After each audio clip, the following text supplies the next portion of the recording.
social y, por supuesto, muchas gracias a los panelistas y a los presentes, todos. Como mencionó Andrés, la presentación se basa en un documento de reciente publicación, salió la semana pasada, creo. En la página web está disponible y trato de enfatizar, digamos, los puntos que a mí me parecen en contexto del seminario de desarrollo social como lo más importante. Hay muchos más detalles, por supuesto, como siempre, así que invito a leerlo. Voy a tocar básicamente 3 temas. Brevemente, ¿por qué es importante el tema? Después, el tema del cambio climático, las estrategias para enfrentarlo y cómo se relaciona esto con el empleo, los desafíos para el empleo y la protección social. Y después, la parte más larga es las políticas para fomentar la transición justa y el empleo verde.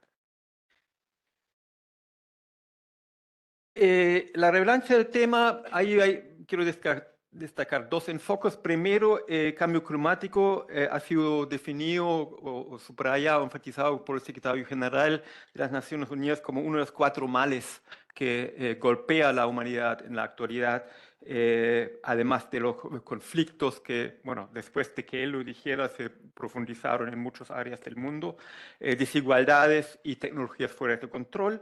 Y por el lado laboral y con sus efectos en lo social, también 4 tendencias muy relevantes que reestructuran los mercados de trabajo: el cambio tecnológico, tendencias demográficas en muchas partes del mundo, envejecimiento, globalización y renacionalización económica. Y después el cuarto, pues el cambio climático y la restauración del modo de producción y de consumo dominante. Después de décadas, digamos, de discusión, de análisis de los desafíos ambientales, su relación con lo social, con lo económico, el desarrollo del concepto del desarrollo sostenible con sus 3 componentes, el énfasis en el cambio climático como un desafío ambiental clave para el futuro de la humanidad. Se ha logrado, digamos, integrarlo, no solamente tener los desafíos identificados como simultáneos, juxtapuestas, sino integrarlo en conceptos como la economía verde, donde ya se dice que, bueno, esos son desafíos que hay que atacar en conjunto, no solamente en forma paralela y simultánea. Muy importante para eso fue una refocalización de parte del movimiento obrero, que típicamente decía originalmente los retos ambientales y las restricciones a la producción y al trabajo que emanan a veces de esto como algo contra el trabajo, contra los trabajadores, y se vieron como un trade-off: o estás en favor del medio ambiente o estás en favor de los trabajadores. Esto se superó básicamente con el concepto de la transición justa, y ahí se cita de la CUT de Brasil el lema: no hay empleos en un planeta muerto. O sea, aunque pueda haber ganancias de corto plazo, defender empleos que a largo plazo no son sustituibles para los trabajadores, a largo plazo no tiene sentido. Entonces, pero de ahí entonces también que sea una transición justa que implica no solamente defender, proteger a los trabajadores directamente involucrados en forma negativa por las transiciones necesarias en el modo de trabajar y de producir, sino también incorporarlos activamente en los procesos de reestructuración, en la generación de oportunidades y la generación de nuevos tipos de empleo.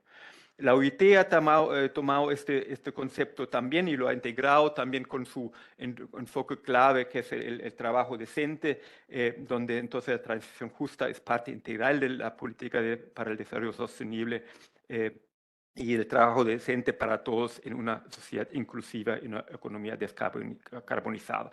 Y los debates que se focalizan en el tema del cambio climático también crecientemente han incorporado el tema del trabajo decente, por lo menos desde el Acuerdo de París y las COP siguientes. En el segundo tema, entonces, tenemos primero aspectos del cambio climático como tal en el empleo, donde hay una serie de estudios, muchos de ellos, por ejemplo, de la misma OIT, que subrayan efectos como de que el aumento de frecuencia e intensidad de desastres causados, acentuados por procesos económicos, generan pérdidas en términos de vida laboral. El aumento de las temperaturas medias y de olas de calor limitan la posibilidad de trabajar al aire libre, que genera también pérdidas de horas de trabajo y también de la productividad cuando trabajan. Efectos negativos en las condiciones de trabajo que también afectan la salud de los trabajadores.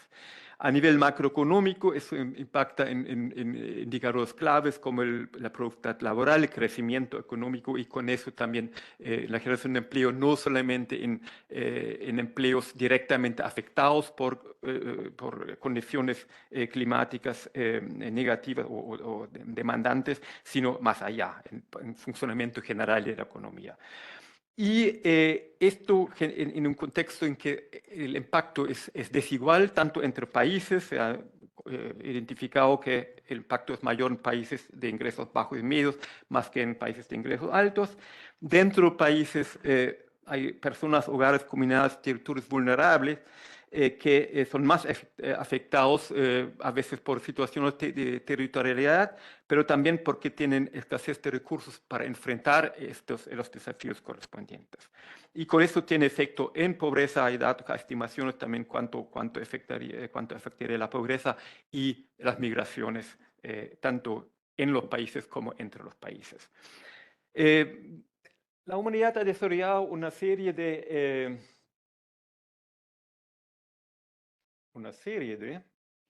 estrategias. Para allá. Ahí. Ya. Muchas de estas relacionadas que tienen, digamos, enfocan diferentes aspectos del cambio climático, pero también de otros aspectos que ponen en peligro la sostenibilidad de la manera de producir y consumir. Obviamente no vamos a entrar en cada uno de estos, ustedes probablemente lo conocen o han escuchado esto. De todas maneras, se ha desarrollado, se ha aclarado que lo que hay que hacer es adaptarse y mitigar, o sea, reducir el impacto en los factores que aceleran el cambio climático y adaptarse en lo que ya no es posible de evitar, o sea, que ya hay un aumento de las temperaturas, ya hay un impacto en los desastres, etc. O sea, esta combinación como respuesta en general a este desafío. En términos de empleo, la mayor parte del impacto sería transiciones entre puestos, ocupaciones que tienen que adaptarse, tienen que enverdecer, que tienen que hacerse más sostenibles sin que desaparezcan. Por otro lado, sí hay empleos que sí desaparecen, que no son sostenibles a largo plazo y hay nuevas oportunidades laborales que surgen en este contexto y con esto posibilidades de insertarse laboralmente para no necesariamente los mismos personas que pierden el trabajo, que son los retos, pero para nuevas generaciones. Bueno, se ha hecho estimaciones, no voy a entrar en esto, las estimaciones varían mucho porque los supuestos son diferentes, el cálculo, las proyecciones, como todas las proyecciones, pero también específicamente estos son sumamente complicados porque el impacto directo en lo que es adaptación de las ocupaciones, en lo que es cierre y destrucción de ocupación, es sumamente difícil. Aquí solamente se citan dos estudios, uno de McKinsey con un plazo más largo, 2050, donde se proyectan la pérdida de 187 millones de empleos a nivel mundial, y otro de un grupo de autores relacionados con la OIT y el BID para América Latina. En un plazo más corto se habla de una pérdida de 7,5 millones. Esto respecto a las pérdidas. Respecto a la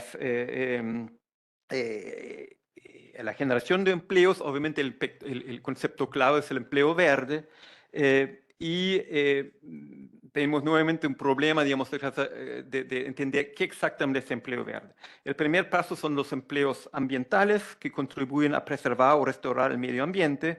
Y ahí también hay diferentes enfoques. Puede ser que, bueno, son sectores verdes, sectores no verdes. Dentro de sectores hay diferentes procesos de trabajo.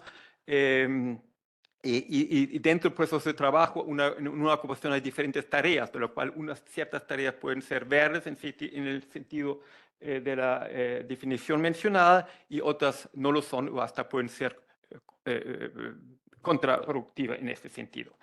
Y el empleo verde, los empleos verdes, se ha acordado a nivel internacional, requieren que además de ser empleos ambientales, deben tener trabajo decente, ¿no es cierto?, en la definición desarrollada por la OIT y asumido por Naciones Unidas en su conjunto. Esta complejidad, digamos, de las definiciones conlleva a que se pueda hablar de tonalidades de verde, tanto en el sentido de cumplimiento de criterios, si tenemos respecto a los empleos ambientales estos tres. Uno puede ser, bueno, es uno realmente ambiental solamente si una ocupación cumple con estos tres, estando en un sector verde, están en un proceso de trabajo verde y con predominancia de tareas verdes, o si cumple con alguno de estos criterios ya es algo de verde, una tonalidad menor, etc.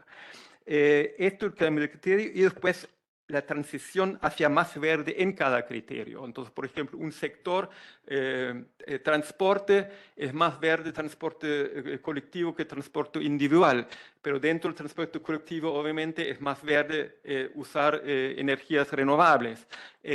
Lo mismo con lo privado, o sea, hay tonalidades dentro de cada criterio. Entonces, esto conlleva una complejidad de la definición, un poco resumido en este cuadro, donde se combinan los criterios ambientales, ahí a la izquierda, y los criterios del trabajo decente, abajo en las columnas. Y después se ve entonces abajo a la izquierda es el empleo no ambiental ni decente. Arriba a la derecha, empleo verde que cumple con todos los criterios ambientales y con todos los criterios de trabajo decente. Entre estos dos extremos, entonces vemos alrededor del empleo verde, arriba a la derecha, empleos con por ejemplo, cumplimiento de todos los criterios del trabajo decente, pero no todos los criterios del empleo ambiental. Esto puede parecer algo bueno, es muy palabrería, pero se refleja después, se ve después en las mediciones de que todas las mediciones usan criterios diferentes. Entonces prácticamente es imposible comparar en este momento país A, país B, cuántos empleos verdes tienen, porque todos los estudios tienen dentro de este juego grande de posibilidades de aplicar definiciones para la medición, usan uno que tiene que ver probablemente con la disponibilidad de datos o también con el criterio de desarrollo conceptual. Entonces hay un problema que no sabemos en realidad cuántos empleos verdes hay con un criterio común. Generación de empleo, también hay estimaciones cuáles se harían con alguna de estas estrategias que mencionamos brevemente. Nuevamente los mismos dos estudios, McKinsey para el mismo periodo hasta 2050 proyecta la creación de 202 millones de empleos, que deja un saldo positivo de 15 millones de empleos en este periodo. Y el estudio sobre América Latina para el 2030, generación de 22,5 millones de empleos, que deja en un plazo entonces mucho más corto para una región parcial del mundo, también un saldo positivo de 15 millones. Entonces, obviamente, ahí tenemos algo que es poco coherente o uno de esos estudios es muy optimista, el otro muy pesimista. Claramente se basa en supuestos, etcétera, que llevan a estos estudios a resultados diferentes. También hay un estudio de CEPAL específicamente sobre la economía circular, donde se proyecta la generación de 8,8 millones.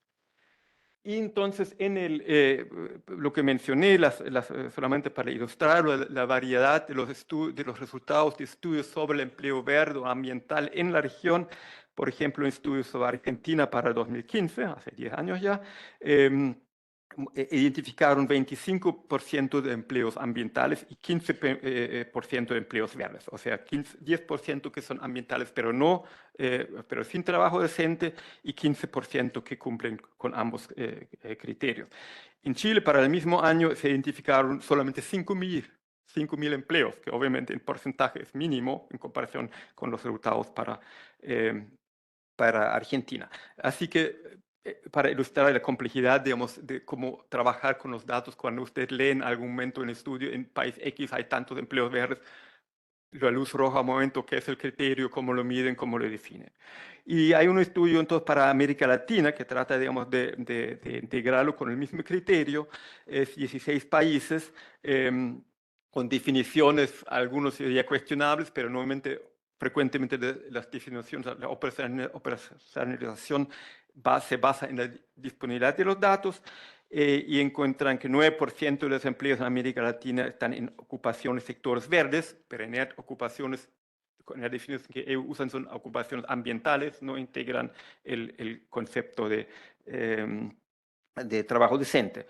13% ocupaciones verdes en sectores no verdes, 44% en ocupaciones no verdes y sectores verdes, y 34% en ocupaciones y sectores no verdes. Y ahora pasando al último bloque, que son las políticas, si nos dejan. Sí, esto. Ya, pero antes de la política, primero, ¿qué tienen que enfrentar las políticas? Porque tenemos una serie de obstáculos que nos hacen, como suele ser en la vida real, que las políticas no son algo que hacemos en el escritorio y después todo bien porque ya hemos identificado cómo hacerlo. Hay una serie de obstáculos que las políticas tienen que enfrentar. Y la lista, como ven, no es corta. Empezamos, por supuesto, en los intereses económicos y financieros de empresas y países que se benefician del modo de producción-consumo predominante. Vemos ejemplos con mucha frecuencia en conferencias, en actividades, acciones de gobiernos y de empresas con frecuencia. Relacionado con esto, cortoplacismo en las decisiones políticas, lo que mencioné antes, a veces el costo a corto plazo y el beneficio a largo plazo. Y últimamente en muchos países ha resurgido un tipo de nacionalismo económico que es para mí un reflejo de este cortoplacismo, que piensa que es bueno para mi país ahora, es bueno para siempre, sin darse cuenta que a más largo plazo no solamente dañan a otros países, sino también las perspectivas del propio país. Sobre todo en este caso, digamos, donde hemos visto con el lema, digamos, no hay empleo en un planeta muerto en forma estricta, como lo planteó la CUT de Brasil. Otro punto es que hay un uso y a veces un abuso de normas ambientales de parte de los países más avanzados por motivos comerciales que sienten países del sur, que se usa como un instrumento para obstaculizar el comercio internacional, las exportaciones, con la justificación de la no sostenibilidad del proceso productivo, pero que se podría interpretar también como abuso en el sentido de que el uso en se hacen básicamente motivos comerciales. A nivel de las empresas, se ha detectado que muchas veces las empresas son cautelosas con la inversión en tecnologías sostenibles porque los costos son altos, todavía los procesos burocráticos obstaculizan la implementación de la inversión, hay incertidumbre política, un gobierno fomenta la inversión en estas tecnologías, tal vez con subsidios, con políticas, medidas impositivas, y el gobierno siguiente lo revoca. Pero las inversiones necesitan típicamente un planteamiento, un horizonte más largo plazo, y entonces esta incertidumbre puede frenar la inversión. Y en algunas tecnologías, obviamente, la inversión en estas áreas muchas veces es más o menos reciente, es inmadura todavía en el sentido económico, financiero para las empresas. Todavía existe cuestionamiento de la base científica de grupos en la población, y hay personas que se sienten negativamente afectados por la transición a un nuevo modelo, porque hay aumento de precios de combustibles, de alimentos, pérdidas de empleo, como lo he mencionado antes, proyectos nuevos relacionados con la transición energética que generan una carga a ciertos territorios, genera entonces resistencia. Hay violencia contra activistas ambientales, asesinatos. Lamentablemente, América Latina es la región con mayor número de asesinatos de estos activistas, que obviamente son desincentivos para gente de involucrarse en estas actividades. Y finalmente, la elevada informalidad empresarial y laboral, si las regulaciones y los incentivos, etcétera, solamente llegan a una parte de la estructura productiva, que es la formal, obviamente reduce su efectividad. Y ahora pasando a las políticas mismas, diferentes niveles. Si es un desafío global, obviamente necesitamos respuestas globales. Eso la humanidad en general lo ha reconocido en muchísimas conferencias. Hay un consenso básico amplio, aunque como mencioné antes, todavía hay grupos que lo cuestionan, en parte relacionados con intereses clarísimos, en parte por dudas en la base científica, etc. Está el tema de responsabilidad especial de los países de temprana industrialización que contribuyeron más que otros al cambio climático. Está la necesidad de que básicamente estos países, los países más ricos, apoyan a otros en las políticas de adaptación y mitigación. En la parte económica, la importancia de establecer normas y compromisos para actividades globales, porque el argumento típicamente es un desafío global, estamos en mercados globales, pero si mi empresa asume los costos de una diferente manera de producir más sostenible, que me puede costar, por lo menos a corto plazo me costar más, mi competidor de otro país me elimina del mercado y ¿qué me sirve? Entonces la importancia de coordinación y hay ciertas áreas en que se había avanzado algo en el sector financiero, ciertas reglas para cadenas globales de valor, pero están claramente actualmente bajo presión. Y en este contexto hay un papel clave para los organismos internacionales y la sociedad civil global para que ejercen presión política, pero también por un punto que tiene que ver con lo que mencioné antes, el establecimiento de la medición. Por ejemplo, específicamente el empleo verde, y eso obviamente está muy centrado en el papel que la OIT puede jugar en este contexto. A nivel nacional, se requiere, digamos, revisar las estrategias de desarrollo. Es un desafío transversal que implica que se necesita un enfoque de todo gobierno y una revisión de la estrategia de desarrollo bajo la perspectiva de sostenibilidad, donde la política ambiental juega, digamos, un papel de colaborador con todos los otros sectores en forma horizontal y vertical para revisar las políticas en diferentes áreas para que contribuyan a las metas de sostenibilidad. La política macroeconómica específica en teoría está incentivando como siempre, de forma insuficiente, pero algo está haciendo, con instrumentos como tributación y subsidios a la transición. Y contribuye también con la reorientación de la inversión pública, que también tiene que tomar la inversión pública criterios de sostenibilidad. Y también el desarrollo de instrumentos financieros disponibles, digamos, para la inversión privada. Y todo esto en un contexto de transparencia y participación para el cual el acuerdo de Escazú, acuerdo regional, ha sido un paso muy importante. Políticas de desarrollo productivo, sector territorial empresarial, las políticas de desarrollo productivo orientado a hacerlo más competitivo, más inclusivo a la estructura productiva, debe incluir entonces adicionalmente a los objetivos tradicionales la orientación, la transición verde como una orientación, para lo cual se dispone de una serie de instrumentos, tanto financieros como asistencia técnica, importante el fomento de ecoinnovación orientado a las condiciones específicas de cada país. Política de desarrollo sectorial relacionado con la del desarrollo productivo, donde también hay una serie de instrumentos para fomentar esta transición a nivel sectorial.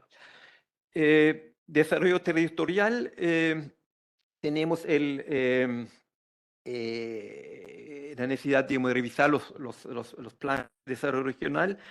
Muchas veces el impacto de desastres es territorialmente focalizado, entonces especialmente es importante entonces desde la perspectiva territorial de enfocar en zonas especialmente vulnerables y también los que están en transición, por ejemplo, zonas mineras que son típicamente concentrados, donde toda una estructura productiva y de consumo alrededor de zonas mineras, si estos se ven afectados, obviamente es importante darle dedicación especial.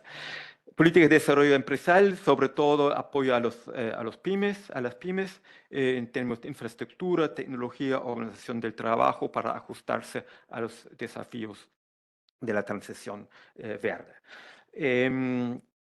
Importante, digamos, de que sea también entendido como una tarea de todos, no solamente, digamos, de directivos o participación de sindicatos, de trabajadores, para estimular la creatividad de encontrar soluciones a nivel de las empresas para problemas que son un obstáculo para la sostenibilidad.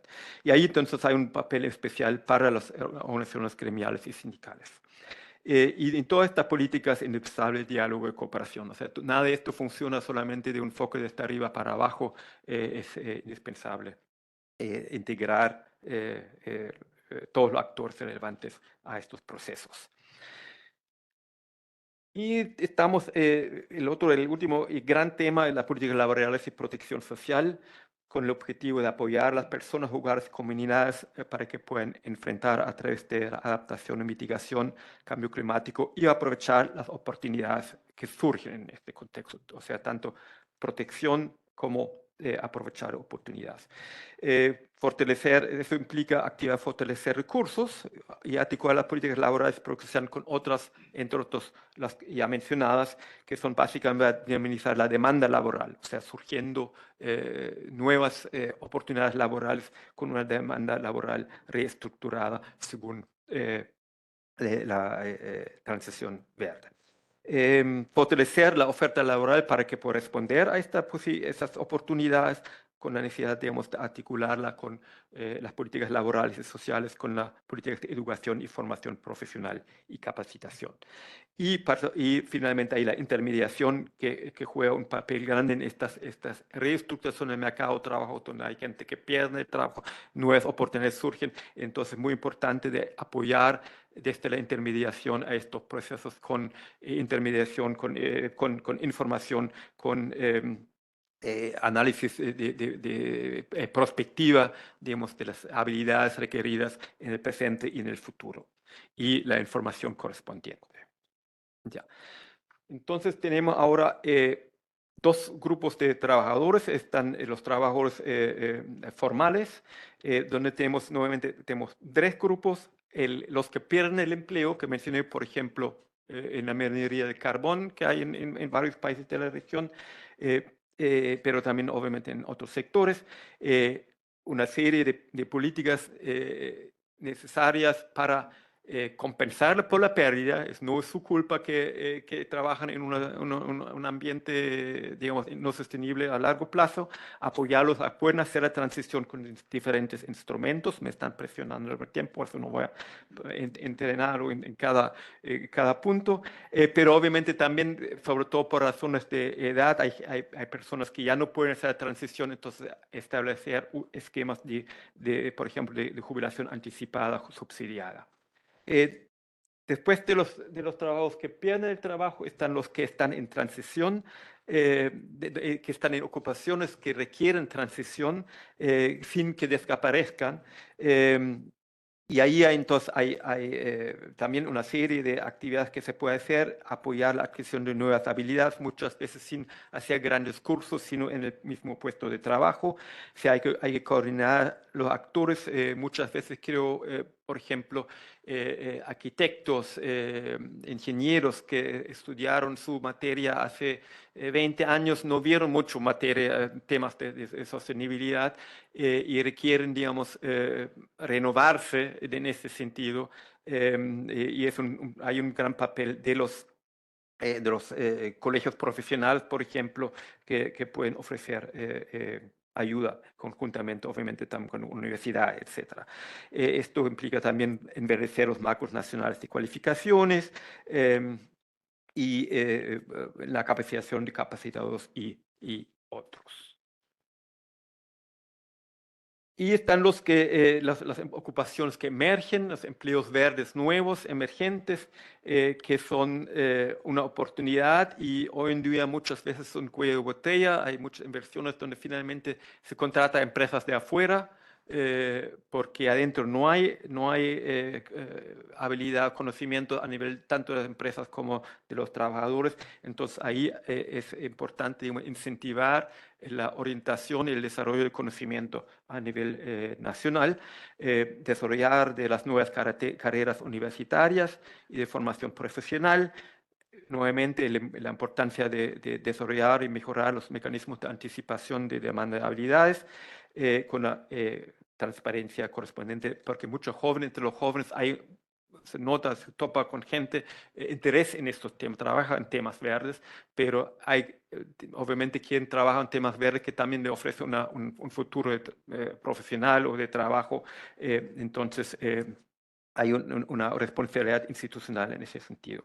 Y la importancia de la inclusión de mujeres, porque muchos de los empleos emergentes verdes están en áreas con predominancia de hombres y hay que equilibrar esto. Y entonces el segundo y último bloque entonces son los trabajadores en situación de mayor vulnerabilidad que no están cubiertos por las políticas típicamente que mencionamos antes.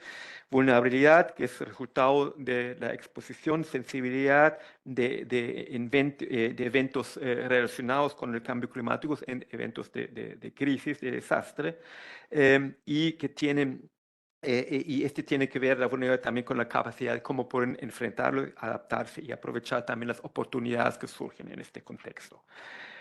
Pero como mencioné antes, típicamente tienen menos activos para aprovechar oportunidades y defenderse contra los desafíos. Entonces hay dos temas, uno más bien la cosa estructural que implican actividades que se orientan a mediano y largo plazo, el tema del acceso a la salud universal, personas saludables pueden enfrentar estos desafíos climáticos obviamente con mayor éxito, mantenerse sanos en ese sentido, adaptación de viviendas, sin necesidad de traslados. Hace poco se trasladó la población de una isla panameña a tierra firme porque esa isla va a desaparecer en un futuro no tan lejano y los mismos isleños lo reconocieron y tenían que dejarlo, pero había un esfuerzo coordinado con el gobierno y de construcción de nuevas viviendas, etc. Probablemente va a ser necesario con más de una oportunidad en el futuro. Transferencia condicionada no condicionadas, políticas de cuidado, compensación, aumento de precios. Mencioné antes que causa mucha resistencia cuando se vincula con políticas ambientales y combate al cambio climático. Y políticas para aprovechar las oportunidades. Y el corto plazo,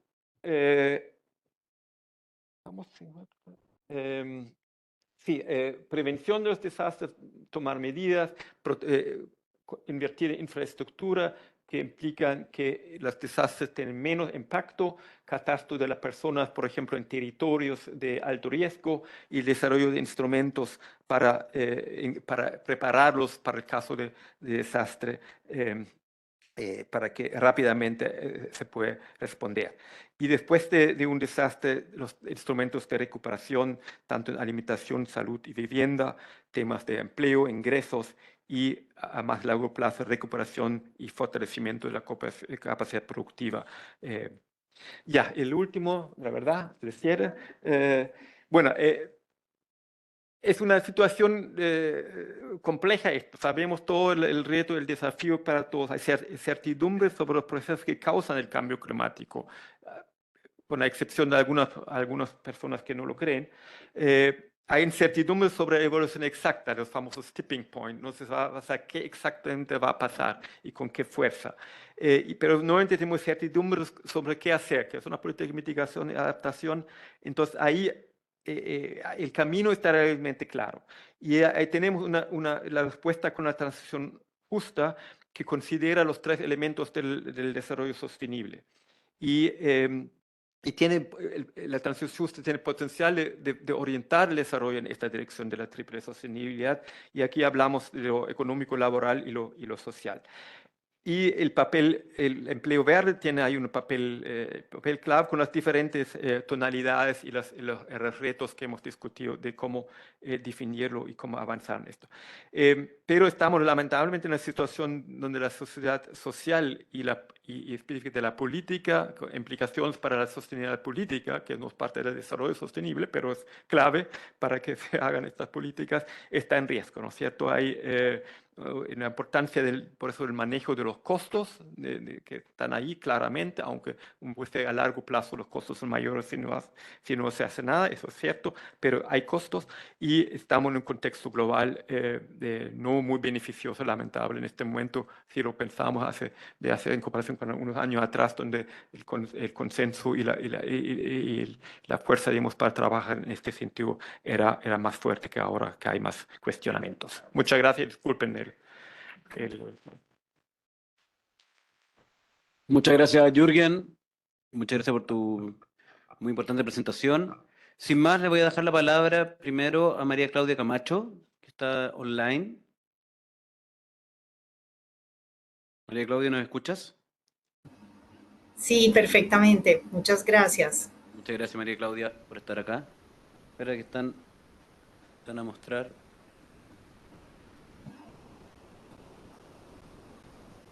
Ahí si quieres, María Claudia. Muchas gracias. Bueno, genial. Pues primero, muchas gracias a la CEPAL, Andrés, a ti por esta invitación a este evento y pues un saludo muy especial a la viceministra Verónica López, a Jürgen Beller y a Guillermo Montt y por supuesto a las personas que están en sala y quienes nos acompañan en línea. Yo creo que hay que empezar por reconocer que la Agenda de Desarrollo Sostenible y las estrategias frente al cambio climático enfrentan hoy retos políticos muy importantes. Jürgen lo mencionaba justo ahora al final de su presentación, pero no por ello dejan de ser, digamos, asuntos profundamente existenciales y creo que justamente por esos retos políticos merecen hoy una mayor atención y por eso creo que celebro este evento, celebro la publicación del estudio que nos acaba de presentar Jürgen y que creo que es un aporte excelente al análisis de este tema. Mi intervención, que espero complemente un poco lo presentado ahora por Jürgen sobre el estudio, sobre todo en la parte más de recomendaciones de política, mi intervención se va a centrar en el rol de los ministerios de trabajo frente a esta agenda de desarrollo sostenible y cambio climático. Y ello porque desde la Organización de Estados Americanos, desde la OEA, somos secretaría técnica de un foro que consideramos privilegiado, que es la Conferencia Interamericana de Ministros y Ministras de Trabajo. Este es un foro que existe desde inicios de los años 60, es decir, llevamos 60 años de diálogo político entre las autoridades laborales. La conferencia permite construir consensos en torno a cuáles son las prioridades del trabajo y el empleo en la región, qué planes de acción se quieren abordar de manera conjunta y finalmente, ¿no? Cuáles son los retos estructurales, cuáles son los temas emergentes y pues cómo enfrentarlos de manera colectiva. Y justamente quisiera empezar destacando que la conferencia más reciente, que fue el año pasado en Bogotá, Colombia, es la primera conferencia en estos 60 años que incorpora de manera explícita una dimensión ambiental. esta es la primera vez que los ministros y ministras de trabajo se refieren al cambio climático, a las energías renovables, a los procesos para una transición justa y a la visión de un mundo en el que se vive en armonía con la naturaleza, como dice la declaración. Este tema fue uno de los 3 ejes de la conversación entre los ministros y de la declaración y el plan de acción que se aprobó. Y creo que este es un símbolo muy positivo y muy auspicioso para el tema que nos convoca. La conferencia cuenta además con un mecanismo de cooperación entre todos los ministerios, que es la Red Interamericana para la Administración Laboral, la RIAL. Justamente el año pasado, esa red de cooperación sostuvo un taller técnico explícitamente sobre los aportes que pueden hacer los ministerios de trabajo hacia economías y sociedades ambientalmente sostenibles. Y por eso quiero en este espacio compartir básicamente 5 reflexiones que surgen de la conferencia de ministros de trabajo y de todo este intercambio en los ministerios en torno a esta temática. La primera reflexión es que los ministerios de trabajo han tenido tradicionalmente un rol reactivo frente a los efectos del cambio climático, pero eso ha ido cambiando y hoy podemos hablar de un rol proactivo también. Las administraciones laborales deben responder a impactos inmediatos y crecientes, como el estrés térmico, los nuevos riesgos para la salud y seguridad ocupacional, la pérdida de empleos en sectores vulnerables, el desplazamiento forzoso de personas trabajadoras, digamos, muchas de las implicaciones que nos señala el estudio que estamos comentando. Pero el papel de los ministerios no se agota ahí. También tienen una función proactiva esencial en términos de anticipar los cambios estructurales que conlleva la transición hacia economías sostenibles, generar las condiciones para que dicha transición se traduzca en oportunidades laborales dignas y justas. Y sobre esto voy a volver un poco más adelante. La segunda reflexión importante es el reconocimiento desde las administraciones laborales sobre la necesidad de trabajar de manera intersectorial. Reconocer la intersectorialidad como camino, digamos, necesario e ineludible. Eso lo señala bien el estudio. No hablamos de una transición justa que no es unidimensional, que requiere una mirada integral que articule lo económico, lo social y lo ecológico. Y justamente el Plan de Acción de Bogotá, que como les comentaba, se aprobó en la última Conferencia Interamericana de Ministros de Trabajo el año pasado. En ese Plan de Acción de Bogotá, los ministros y ministras se comprometieron a lo siguiente, y quiero leerlo textual. Se comprometieron a estrechar el vínculo entre ministerios de trabajo y otros ministerios relevantes, tales como los ministerios de Desarrollo Sostenible y Medio Ambiente y los ministerios de Energía, para articular interinstitucionalmente políticas públicas que enfrenten de manera integral y coherente los retos de la crisis climática y ambiental en el mundo del trabajo. En la OEA somos también secretaría técnica de otras conferencias sectoriales, la Reunión Interamericana de Ministros de Educación, Ciencia y Tecnología y justamente Desarrollo Sostenible. En el marco de la conferencia de Ministros de Desarrollo Sostenible de la OEA, se aprobó el Plan de Acción Interamericano sobre el Cambio Climático 2023-2030. Y llegamos con esa sombrilla del Plan de Acción Interamericano sobre Cambio Climático y los mandatos que salen de la Conferencia de Ministros de Trabajo. Estamos trabajando muy de cerca en esta intersectorialidad. El próximo año, en febrero, vamos a estar realizando un encuentro de la RIAL, de esta red de cooperación, donde convocaremos a funcionarios y funcionarias de ministerios de trabajo y de medio ambiente de toda la región, con el objetivo de intercambiar experiencias y plantear recomendaciones de política para fortalecer la coordinación interinstitucional para enfrentar los retos de la crisis climática y fomentar empleos verdes. Una tercera reflexión es la centralidad del diálogo social para enfrentar los desafíos del cambio climático en el mundo del trabajo. Sabemos que el diálogo social tripartito, gobiernos, trabajadores, empleadores, es fundamental para dar respuestas de política que sean legítimas y que sean sostenibles. Y eso, pues no, digamos, excluye, por supuesto, las respuestas frente al cambio climático. Y esto también es algo un aporte interesante del estudio que nos presenta Jürgen, y es que el diálogo social también sirve para sensibilizar a los actores sociales y para alinear sus prioridades frente a esta agenda, digamos, ambiental. Y eso es precisamente lo que buscan los ministerios de trabajo, que las alianzas con empleadores y trabajadores no se limiten a reaccionar, sino que permitan generar iniciativas concretas de concientización sobre el impacto del cambio climático y prepararnos colectivamente para los cambios que vienen. Aquí, digamos, una mención muy importante que también está en el estudio sobre la necesidad de construir y revitalizar un contrato social, que haya un consenso básico sobre el cambio climático, sobre sus causas y sobre las estrategias para enfrentarlo. Como una cuarta, digamos, reflexión en este aporte que queremos hacerles es la relevancia de fortalecer y articular las políticas activas de mercado de trabajo. Y el estudio también tiene, digamos, hace un aporte fundamental a por qué línea van esas políticas activas de mercado de trabajo que debemos seguir fortaleciendo e implementando. Y esto tiene que ver con el rol más proactivo de los ministerios de trabajo que mencionaba al principio. Ese rol implica, entre otras cosas, promover la creación de empleos verdes, dentro de ellos los empleos azules como subcategoría, pero es algo que en el contexto interamericano los países del Caribe fundamentalmente están, digamos, trayendo a la mesa con mucha fuerza. El rol proactivo también implica facilitar procesos de reconversión laboral, fortalecer la protección social e impulsar la formación en nuevas habilidades.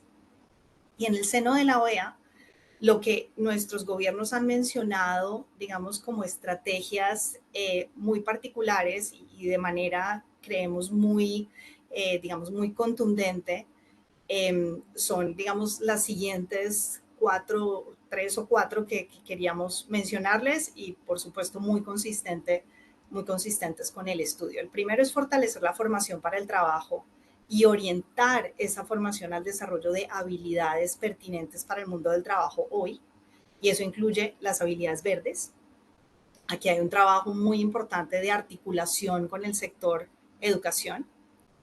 Una segunda estrategia es fortalecer y modernizar los servicios públicos de empleo para lograr una vinculación entre oferta y demanda de trabajo mucho más eficiente.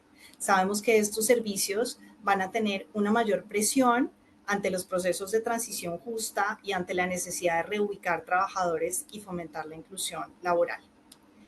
También hemos hablado mucho de mejorar los sistemas de información de mercado de trabajo y equiparlos con la capacidad de hacer prospectiva, de poder anticipar la demanda de habilidades y de lograr que esa, digamos, prospectiva oriente y retroalimente las estrategias de formación para el trabajo.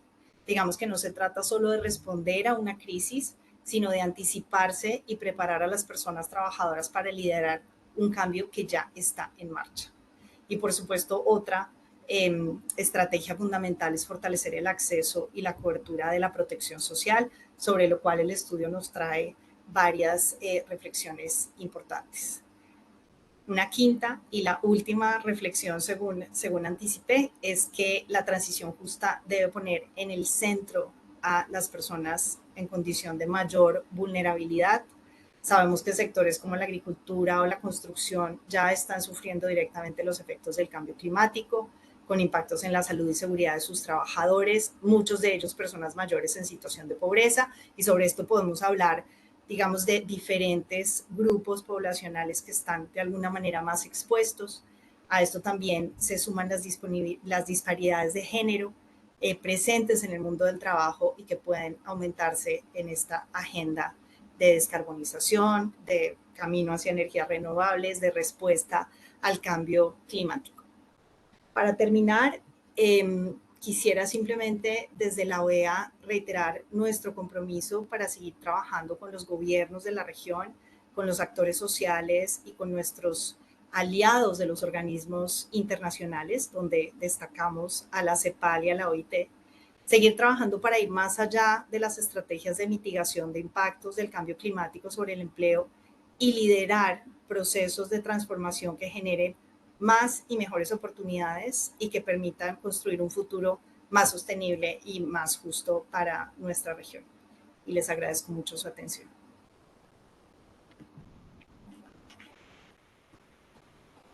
Muchas gracias, María Claudia, por tu participación y además por estar siempre presente en nuestros eventos. Ahora, sin más, le doy el paso a la viceministra de Empleo y Seguridad Social del Ministerio de Trabajo de Paraguay, señora Verónica López.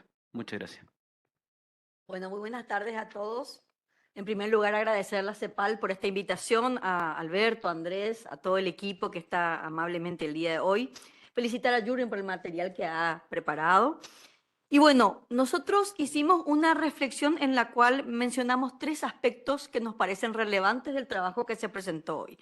En primer lugar, lo que decía él de poder identificar la diferencia que hay entre simplemente empleos verdes y los que son empleos decentes. Para nosotros esa diferencia es fundamental, porque puede ser que la empresa se dedique a algo que está a la vanguardia, que su trabajo esté muy bien orientado, pero que ese trabajo no sea necesariamente un trabajo enfocado en lo decente. Entonces, la promoción de empleos verdes nos parece que tiene que incluir la inclusión laboral, que puede desempeñar un papel clave para proteger a las personas y a la vez articular la sostenibilidad ambiental. O sea, tenemos que ir articulando esas dos cosas. Para ello, nos parece clave algo que recién mencionaron aquí, que lo mencionó Jürgen, que también lo mencionó María Claudia, que es el tema de la formación y capacitación laboral. Porque la formación y capacitación laboral le va a permitir a las personas no solamente mantener sus empleos, sino que también reinventarse, adaptarse. Muchas veces creemos, a mí me pasa, por ejemplo, que yo digo, no, yo soy abogada y tengo mi mentalidad así. Ustedes saben cómo somos los abogados medio cuadraditos con nuestra manera de pensar y de repente nos hablan de estadísticas y nos cambian el chip y tenemos que pensar de una manera diferente. Entonces esto hay que explicarle a la gente que a lo mejor esa profesión que tiene o esa habilidad que tiene que pulirse, tiene que adaptarse a la nueva tecnología, al nuevo cambio y a esta nueva realidad que son los empleos verdes. Entonces creemos que la formación y capacitación de los recursos humanos tienen que estar no solamente priorizados de parte de los ministerios de trabajo, sino que también tienen que tener políticas enfocadas a una realidad que se da un paso a los países que consideren no solamente la ciudad que está afectada, sino el distrito donde se afecta. Es decir, y esta semana estuvimos en estos 3 días bueno, este es el segundo día, mañana va a ser el tercer día, estuvimos escuchando a los diferentes panelistas mencionando cómo las diferentes políticas y las diferentes estadísticas que nos iban contando van variando de región en región y de un país al otro. Entonces, no podemos tener una sola receta integral para un país. Tenemos que pensar que a lo mejor en ese país tenemos que abordar varias opciones o varias recetas que nos permitan enfocar según el distrito y según la población o la realidad local de ese distrito, cómo le vamos a dar respuesta a ese grupo de personas, ¿verdad? Y ahí entonces surgen los 3 desafíos. En primer lugar, el tema de la salud y la seguridad de los trabajadores, que ya lo mencionaba Yurin, también lo mencionó María Claudia. Entonces, como ustedes saben, por ejemplo, en el caso de Paraguay, Paraguay está en el medio de América del Sur, es un país subtropical, una temperatura de verano de más o menos 45 grados. Entonces, cuando uno habla de protección de los trabajadores, uno ya se imagina que a estas personas le vamos a poner un traje tipo astronauta para que les permita estar refrigerados en el medio del campo cosechando. Imposible, imposible, porque la realidad nos supera. Entonces, tenemos que ver cómo abordar el tema del clima, que es particularmente rudo en ciertos tipos de países, como el calor en verano, que implica posibles riesgos, no solamente para la salud, sino para la seguridad de los trabajadores y particularmente aquellos que están expuestos al aire, al sol, al viento, a la lluvia, a contingencias que cada día están más fuertes. Hoy en día las tormentas que tenemos, las lluvias que tenemos, vienen con mayor intensidad, vienen con mayor fuerza, muchas veces con granizo. Entonces, ¿cómo nos defendemos de esas contingencias? Y tenemos que brindarle también alternativas. Si son, por ejemplo, trabajadores de la construcción que están trabajando al aire libre, bueno, ver la posibilidad de que por temporada o por hora estén bajo techo, suficientemente hidratados. En nuestro país se toma tereré, que es una especie de mate frío, es una infusión con yerba mate, y que es necesaria, porque si no, estas personas no van a aguantar el clima tan rudo que tenemos. Y por cierto, esto es una tarea que tienen los ministerios del trabajo. Lo dijo Yurin y lo dijo María Claudia. Es importante entonces ir ajustando, ir actualizando los marcos legales o las opciones que tenemos. Quizás nosotros, por ejemplo, tenemos un decreto que es de los años 90 que tiene que ver con la salud y seguridad en el trabajo y tendríamos que pensar cómo esto se puede ir actualizando, siempre con el diálogo tripartito, porque para nosotros es importante darle participación a los actores sociales. En segundo lugar, también hablar de lo que tiene que ser con, por supuesto, todo lo que tiene que ver con el desafío de los países para mejorar los términos de intensidad del trabajo, sobre todo, por ejemplo, en aquellos países donde podrían haber situaciones de deforestación. ¿Cómo se podría abordar este tipo de situaciones? ¿Qué tipo de contingencia? ¿Cómo adaptarse y cómo mitigar los cambios que traen acarreado eso?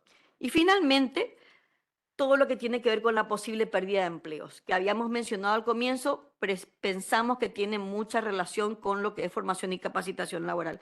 Pero también tiene que ver con algo importante que mencionó Yurin, que es el tema de las universidades, el tema de la actualización de las mallas curriculares, el tema de la vanguardia que ha inventado y que ha decidido que posiblemente algunas profesiones, como la arquitectura que él mencionaba, siguen a veces utilizando nuevos mecanismos como hace muchos años atrás. Y una cosa que yo detecté, por ejemplo, en la arquitectura, pues yo también soy docente universitaria, y en la sala de profesores, y yo le había consultado a un arquitecto justamente por qué la salida, por qué la puerta que lleva a la cocina sigue siendo tan chiquitita. Y ellos me decían, no, porque así se estudiaba en la Facultad de Arquitectura. Pero digo, hoy en día me hacen unos refrigeradores de 2 metros de ancho, no me pasan por esa puertita. Sí, pero ahora la puerta de servicio, pero hoy ya no es la puerta de servicio.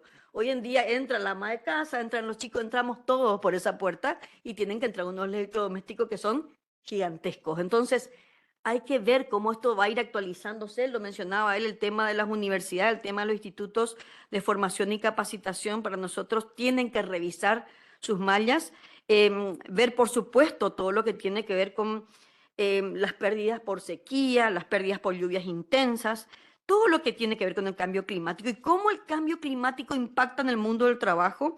Y en ese contexto, el compromiso de prever políticas para hacer frente a lo que es la generación de empleos.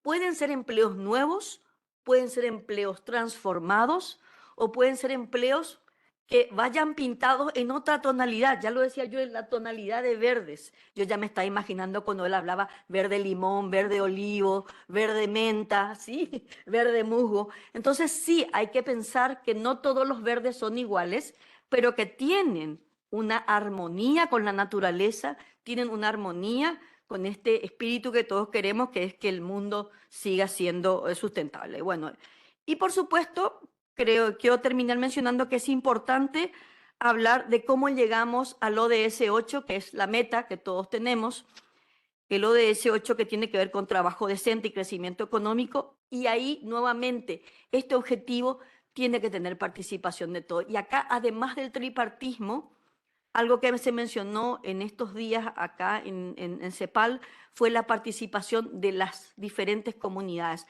Por ejemplo, hoy estábamos escuchando las comunidades indígenas que tienen sus particularidades y que nos tienen que enseñar mucho de cómo ellos le dan valor a la tierra, de cómo ellos le dan un continente diferente a la naturaleza y cómo ellos protegen nuestros recursos naturales, a veces mejor de lo que hacemos nosotros.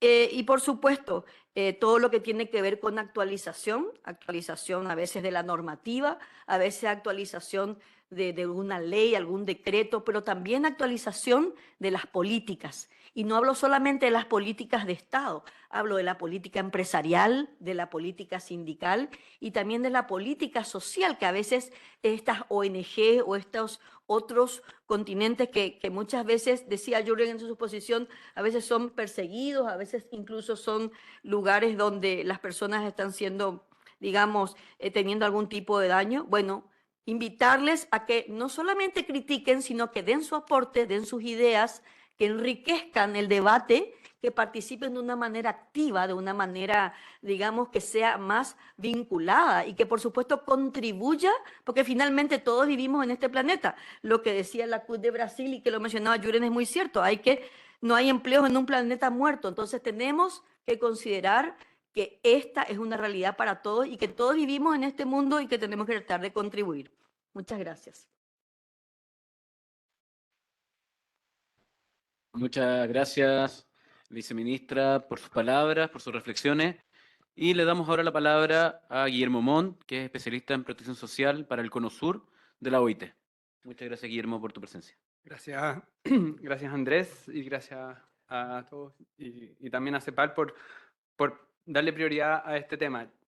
Hoy digo especialista en protección social, pero mi anterior sombrero era en temas de transición justa en la OIT, y tengo una presentación para ir acompañando esto, y debo reconocer que estoy en una posición súper difícil.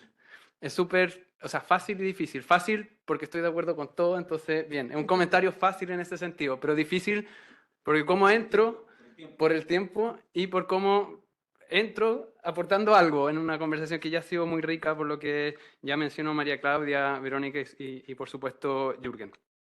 Creo que voy a, primero, si pasamos la, no me pasan la, ahí está, ya. Ahí está.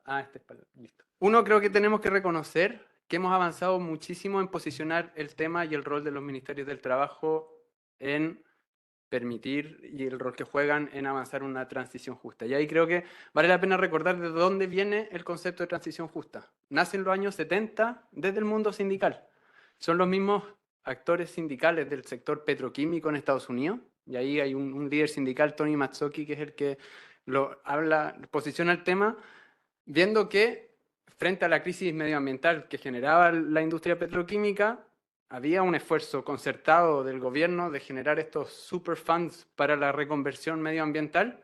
Bueno, y él dice, pero es que esto también tiene un impacto laboral y social. ¿Por qué no ampliamos esa noción del super fund para también promover la reconversión laboral y social de estas comunidades que estaban siendo afectadas? Entonces tiene el concepto en sí tiene un origen eminentemente social y eminentemente laboral, pero luego de eso no se habló más. Y hasta 2013, cuando ya después de los 20 años de la Conferencia de Río, se empieza a volver a tomar en consideración la dimensión social y laboral de la sostenibilidad medioambiental, vuelve a aparecer el concepto. Y recién ya hacia 2018, y ahí con Jürgen, esto fue como uno de los primeros trabajos que hicimos conjuntos en este tema, cuando hablábamos de transición justa, nadie. O sea, yo me acuerdo, habíamos tenido unas conversaciones con líderes sindicales de empresas del sector energía, del sector de refinerías de petróleo, con cámaras de gremiales y patronales, y todos decían, ya está súper interesante, pero ¿para qué voy? Y después de esa conversación nos decían, chanfle, esto nos va a afectar, una reconversión de la matriz de energía, eso nos va a afectar a nosotros como trabajadores, nosotros como empleadores, chuta, tenemos que estar a la vanguardia y anticipar eso. Lo mismo con los ministerios del trabajo. Creo que ya en los últimos 5, 7 años, desde 2018 hasta hoy, creo que ya hay una conciencia muy clara con los temas que han sido priorizados dentro de la OEA, dentro de CEPAL, dentro de OIT, de decir, ya, ok, aquí tenemos que hacernos cargos de esto como ministerio del trabajo, y entender la magnitud y entenderlo como una especie de revolución industrial que afecta a los tipos de trabajo que vamos a tener que hacer, cómo los vamos a hacer, y una reconfiguración de los puestos de trabajo donde están, y también una reconfiguración dentro de los mismos puestos de trabajo. Y creo que también hay una conciencia bastante generalizada de que esto no se soluciona solo. Esto implica costos, tanto políticos como financieros, que no van a ser solucionados solos, por lo tanto requiere un esfuerzo concertado de políticas públicas para avanzarlo. Y eso creo que, buena noticia, creo que eso ya es algo de lo que podemos seguir, estar un poco orgullosos, o parcialmente. Pero creo que también nos falta mucho para avanzar y poder avanzar más rápido. Y una primera dimensión, y me voy a detener solo en dos, que algo que sí mencionaba Jürgen, es que no estamos midiendo con la necesidad y precisión que necesitamos para poder anticipar los efectos y poder hacernos cargo de esto bien. Como decía Jürgen, hay un estudio de McKinsey que dice son 150 millones de empleos, el efecto neto 15. Otro de OIT con BID, que son 15 netos, pero 20 menos 7. Son estimaciones gruesas, y me tocó ser parte de esas, porque requiere muchos supuestos, pero además porque estamos haciendo escenarios muy específicos. Entonces, estamos comparando escenarios que no necesariamente son iguales, escenarios que son prioritarios para uno, avanzar una economía neta en emisiones de carbono por un lado, otro que tiene economía circular, otro que tiene agricultura. No tenemos una noción muy clara de qué es específicamente y cómo lo vamos a medir. Y creo que eso es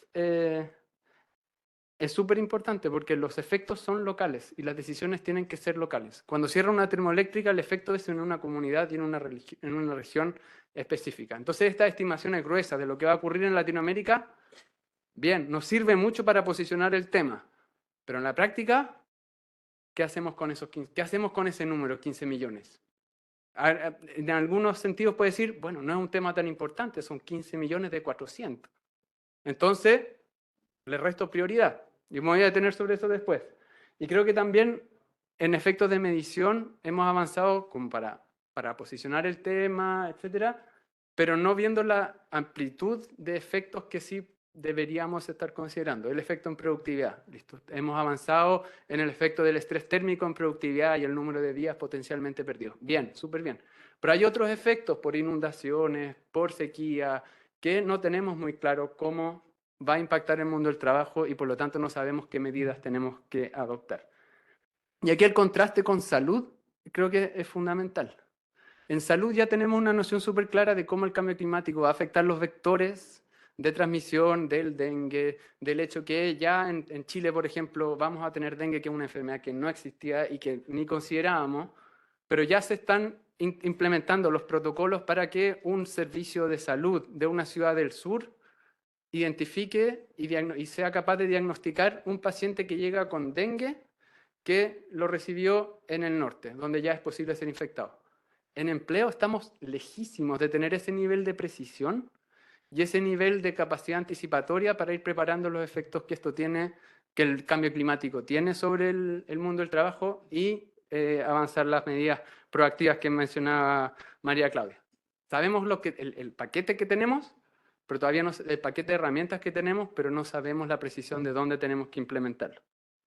Creo que también nos falta en ampliar la noción de cuál es el problema que tenemos que abordar. Hoy día, y el informe está muy bien en abordar los desafíos relacionados con el cambio climático, y de acuerdo, pero los desafíos medioambientales van mucho más allá. Tenemos una crisis en términos de la administración y gestión de recursos marinos, sobre pesca y pescaderías que van a colapsar, de la calidad de nuestros suelos, contaminación de aire, contaminación de agua, contaminación de suelo, pérdida de biodiversidad, y todo eso genera una reducción de los servicios ecosistémicos, si nos ponemos muy económicos, que impactan en el mundo del trabajo. Entonces, en cambio climático, bien, ya entendemos más o menos la envergadura, pero en las otras dimensiones medioambientales y otros desafíos medioambientales, creo que estamos también al debe. Cuando me refiero a ampliar la mirada, y aquí se tocó brevemente, las noticias, o el mensaje viene en los empleos que se crean, los empleos que se pierden, pero no tanto en cómo tienen que cambiar los puestos de trabajo para adaptarnos a las nuevas condiciones. Ahí Verónica y María Claudia mencionaron las condiciones de salud y seguridad ocupacional. Y como para entender un poco la complejidad y el nivel de coordinación que tenemos que estamos enfrentando para solucionar estos problemas. Hay un ejemplo.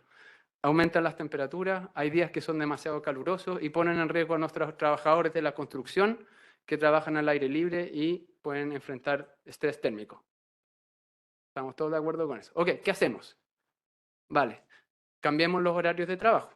Que trabajen en la mañana y más en la tarde, cosa que no estén expuestos a la hora de más calor. Bien, pero eso está alineado con la regulación laboral, que requiere 8 horas continuas con un break de 1 hora de almuerzo. Ok, vale, hagámonos cargo de eso. Y si modificamos los horarios de trabajo, cosa que empiecen a trabajar de 5 a 8, que en agricultura ya se hace en muchos lugares, y que trabajen, no sé, de 6 a 7 de la tarde después. Pero en construcción eso choca con la regulación municipal del ruido. Nadie va a aceptar que una construcción empiece a trabajar a las 5 de la mañana. Y así empieza a ingresar regulación municipal, regulación laboral, sindicatos de trabajadores, juntas de vecinos, que hace que este finalmente sea, y aquí paso a lo siguiente, es un desafío social, político, de coordinación y de acción colectiva. Nadie tiene el incentivo de actuar por sí solo, por lo tanto es un problema de acción colectiva, son muchos actores con muchos intereses distintos, es un problema de coordinación y la parte técnica ya está solucionada. Ya sabemos cómo solucionar este problema técnicamente. Sabemos que son combustibles fósiles, sabemos que son ciertos químicos, agroquímicos en el suelo, etcétera, las cuotas de pesca, pero hoy día el obstáculo principal es social y político. Y eso creo que es, en términos de política, implica un paquete comprensivo de políticas, que es lo que menciona Jürgen, y muy bien, que van desde el nivel de estrategia de desarrollo a políticas de desarrollo territorial y políticas de protección social, pero nos enfrentamos a que hay prioridades diferenciadas. ¿Y a qué me refiero con eso? Hay ministerios de medio ambiente que tienen, esto es la prioridad número 1, pero para un ministerio del trabajo, y para ser bien sincero, esto no es la prioridad número 1. Si se anuncia una huelga de una cadena de supermercados que puede cerrar y dejar sin operar cadena de suministro completa, esa es prioridad número 1. Esto, de vuelta, porque son 15 millones de empleo a nivel general, o porque no es un problema urgente hoy, ya no es prioridad no tiene el mismo nivel de prioridad de los distintos actores. Tampoco tiene el mismo nivel de prioridad entre distintos países, cuando requerimos coordinación internacional, y tampoco en los tiempos políticos que mencionó Jürgen. En el corto plazo, esto es puro costo. Y en el largo plazo no vamos a saber cuál fue el beneficio porque no tenemos el contrafactual. Entonces nadie tiene el incentivo de meterse y hacerse cargo. Creo que también hay responsabilidades diferenciadas, en términos también políticos, pero también financieros. Los que deben financiar no son los que enfrentan los costos. Por lo tanto, ¿por qué? No lo ven directamente o no lo quieren ver directamente. Y eso de vuelta vuelve a posicionar todo esto como un tema eminentemente político y de coordinación, porque además tenemos grupos particularmente afectados que a veces tienen más poder político que otros. Esto tiene como consecuencias, si bien concretas, hay ejemplos de minas de carbón que eran necesario cerrar en Filipinas. Y no se cerraron porque no hubo una conversación y un trabajo cercano con los mineros que iban a ser afectados. Las políticas que sí han sido efectivas, por ejemplo, en eliminación de subsidios a los combustibles fósiles en Egipto, fueron efectivas porque iban a aumentar el costo de vida de las personas y aumentar el nivel de pobreza. Bueno, pero se dedicó todo ese gasto que iba a los subsidios a combustibles fósiles, se trasladó a protección social para mitigar ese aumento en los costos de vida que también mencionaba Jürgen. Entonces esa dimensión política es inherente a enfrentar y a implementar las políticas que sabemos que funcionan. Y aquí creo que también voy cerrando. Podría hablar largo y tendido de esto, pero voy a ir... Sí, no, pero voy a cerrar acá, porque quiero hacer énfasis en algunas cosas que también mencionaron ya María Claudia, Verónica y Jürgen. Uno, el rol del diálogo social. De vuelta, esto es un problema político y cuando hablamos de problemas que afectan al mundo laboral, se requiere el trabajo conjunto con representantes de trabajadores, representantes de empresas y gobiernos. Creo que ya hemos avanzado en posicionar el tema, pero requiere más trabajo de capacidades técnicas para tener un diálogo que sea realmente fluido y útil y prioritario para avanzar en esta dirección. Creo que el rol del sistema normativo internacional es muy importante porque orienta la política nacional y le avanza un poco el trabajo legislativo y de coordinación. Creo que hay un rol muy importante del sistema multilateral para coordinar, supervisar y promover algunas de estas medidas. Y ahí hay iniciativas como el Acelerador Mundial de la Protección Social y el Empleo, la Coalición por la Justicia Social, que pueden servir de mecanismos para ir monitoreando y apoyando estos procesos, y creo que por lo mismo la cumbre social, la cumbre de desarrollo social es un momento muy importante para tener estas declaraciones políticas de alto nivel que tengan un énfasis bien concreto y potente para después bajar y anclar el avance y priorización política de estos temas. Lo dejo ahí. No sé si traje buenas noticias, pero sí creo que mi idea era intencionar la conversación que sigue a partir del piso que deja Jürgen bien puesto. Muchas gracias. Muchas gracias, Guillermo, y muchas gracias por estar en tiempo. De hecho, son las 6, 3 minutos. Teníamos hasta las 6 en esta presentación, así que calzamos justo. Les recuerdo un poco que tenemos una encuesta, que por favor la llenen, tanto en salas como en las personas que están conectadas online de varios países de la región. Y además tenemos una lista de participación, por favor. Solo les recuerdo también que este evento se enmarca en el marco de las acciones y actividades que estamos emprendiendo en la cuenta de las Naciones Unidas para el Desarrollo, inclusión laboral para enfrentar el cambio climático. De hecho, estamos trabajando en 3 países y uno de los países es Paraguay, así que le agradezco a la viceministra de Empleo que esté acá con nosotros. Y además, también agradecer la participación de la oficina de Guillermo, pero de la oficina del Cono Sur de la OIT, que también va a ser un aliado muy importante en el trabajo que estamos realizando en Paraguay.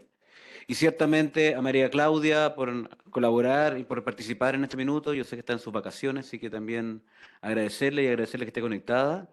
Y finalmente, y no por menos importante, agradecerle a Jürgen, no solo por este estudio, sino por todo el trabajo que ha realizado en la CEPAL. Siempre se reconoce, así que muchas gracias, Jürgen. Y muchas gracias a todos y a todas por estar acá. Y terminamos esta sesión que ha sido cansadora de todo el día y nos vemos mañana. Muchas gracias.